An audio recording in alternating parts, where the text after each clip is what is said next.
Hello Pisces, Sun, Moon, Rising and Venus signs. Kamusta kayo? Sana po nasa mabuti kayong kalagayan. Welcome back po sa Star Tarot.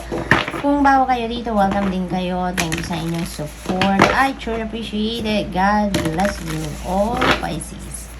Una mensahe ni Pisces ay summer, bask, enjoy, and light. Ayan. So, you're going to be very happy at this time.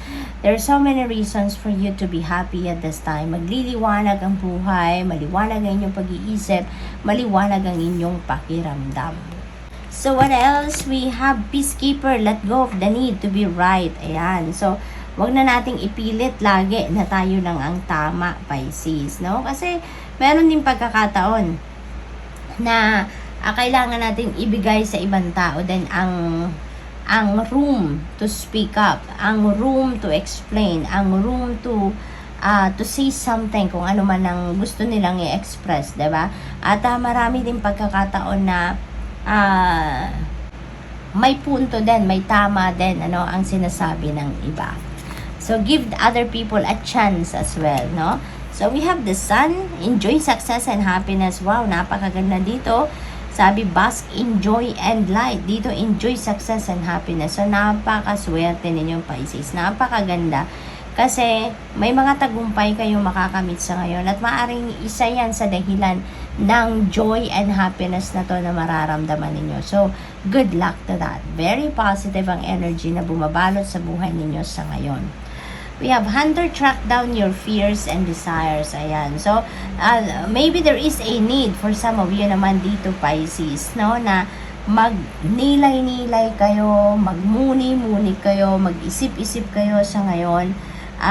Tignan ninyo kung ano yung mga kinatatakutan ninyo. Bakit kayo may takot na nararanasan? Bakit kayo may takot na nararamdaman at this time? Diba? Kasi maaaring yung takot na yan, yun ang nagho-hold back sa inyo para isakatuparan ninyo kung ano man ang mga heart's desires ninyo. Diba? So, yun. Kailangan ninyong pag-isipan, i-dissect ninyo ang inyong mga nararamdaman so that you'd be able to figure out kung ano ang dapat ninyong diskarte sa ngayon. No? What else? We have direction, guardian, choose your path. Pisces, choose your path.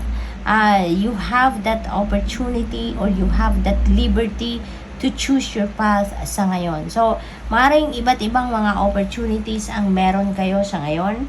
Pinadalahan kayo ng universe ng iba't ibang klaseng oportunidad and posibilidad.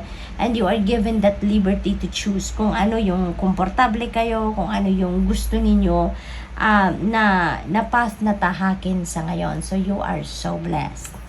What else? We have fire guardian, ignite your passion. Ayan, so passions talaga. So, marami kayong gustong gawin sa buhay na maaring in the past hindi ninyo magawa, no? Maaring wala kayong pagkakataon or maybe you're playing small or maaring someone is holding you back or something is holding you back. So, for whatever reason, siguro in the past, hindi talaga ninyo na-express kung ano yung passion ninyo. Hindi talaga ninyo na-express kung ano yung mga gusto ninyong gagawin. Wala kayong pagkakataon siguro, no? For some reason. Pero ngayon, you're being invited to ignite your passions. Kasi, for sure, there are opportunities around you sa ngayon that is going to give you a chance or an opportunity para magawa ninyo kung ano talaga yung gusto ninyong gawin, no? So, maaaring related ito sa inyong mga creativity, related ito sa inyong mga talents, skills, and gifts na matagal na ninyong naitago lang sa sarili ninyo at hindi ninyo ito nagagawa. So, ngayon, there is going to be something dito na mag-i-ignite, mag-fire up ng inyong passion. So, go for it, no, Pisces? So, we have medicine guardian. Ayan, be open to healing information. Okay, Pisces? Buksan ninyo ang inyong sarili para dito sa mga referrals, sa mga bagong ideas of healing, yung ganun ba, no? So, siguro meron mga advice sa inyo ang doktor or kung saan man kayo nagpapagamot, na mga bagong way of treatment or kung ano-ano, no, na mga bagay na makakatulong sa inyo para gumaling kayo or para na makatulong sa inyong maging mas maayos ang inyong kalusugan, ang inyong sitwasyon pangkalusugan, ano? So, be open to healing information. Okay?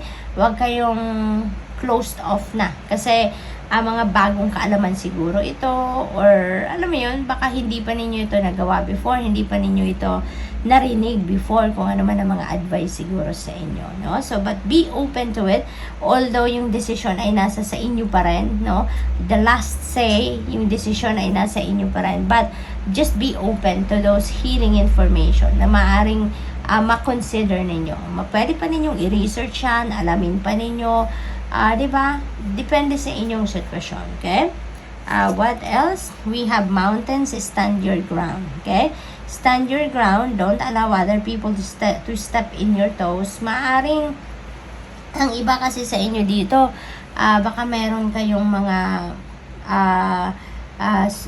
tao sa paligid ninyo na nangi-intimidate din sa inyo, maybe making up stories against you, nagpa-fake news against you, baka may mga ganong sitwasyon, but Pisces, stand your ground, okay? Ipaglaban ninyo kung ano ang para sa iyo, kung ano ang karapatan ninyo, kung ano ang dapat, kung ano ang tama, just fight for it, fight for it, defend yourself kung kinakailangan, okay? So good luck, thank you for watching, love and light, namaste.